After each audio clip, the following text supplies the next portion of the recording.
দেশের বিভিন্ন অঞ্চলে শেষ রাতে হালকা থেকে মাঝারি ধরনের কুয়াশা পড়তে পারে বলে পূর্বাভাস দিয়েছে আবহাওয়া অধিদপ্তর। একই সঙ্গে সারা দেশের রাতের তাপমাত্রা 1 থেকে 2 ডিগ্রি সেলসিয়াস কমতে পারে। এছাড়া দিনের তাপমাত্রা কমতে পারে সামান্য। সপ্তাহের শেষ দিকে আবহাওয়ার এমন অবস্থা সামান্য পরিবর্তন হতে পারে বলে পূর্বাভাসে বলা হয়েছে।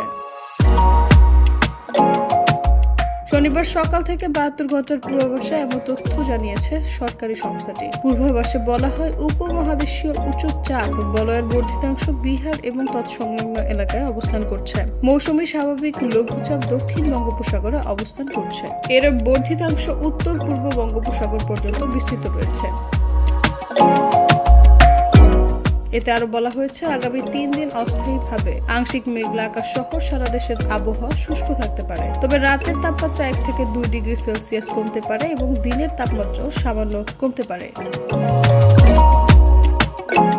তবে আগামী 9 ডিসেম্বর সারা দেশে রাতের তাপমাত্রা সামান্য বাড়লেও দেশের উত্তরাঞ্চলে দিনের তাপমাত্রা সামান্য কমতে পারে এবং অন্য অঞ্চলে তা প্রায় অপরিবর্তিত থাকতে পারে বলে জানানো হয়েছে।